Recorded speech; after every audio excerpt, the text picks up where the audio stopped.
একটা মা যেমন তার সন্তানকে লালন পালন করে বড় করে তোলে, ঠিক তেমন আমরা গাছপ্রেমীরা একটা ছোট্ট গাছকেও কিন্তু বড় করে তুলি এভাবেই। আর যখন সেই গাছটার ক্ষতি হয় তাহলে যে কী কষ্ট হয় সেটা আমরা গাছপ্রেমীরাই বুঝতে পারবো। তো আমার এই গাছটা দেখে তোমরা বুঝতেই পারছো, আগের দিনের ঝড়ের পড়ে যাওয়া গাছটা। এটাকে আমি না রিপোর্ট করছি না এখনই, এটাকে আমি অ্যালোভেরা জেল লাগিয়েছি এবং এর গোড়ায় একটু মাটি দিয়ে দিচ্ছি।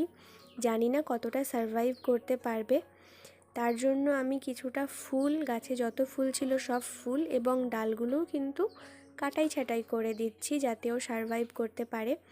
যদি সারভাইভ করে তোমাদেরকে আমি অবশ্যই জানাবো।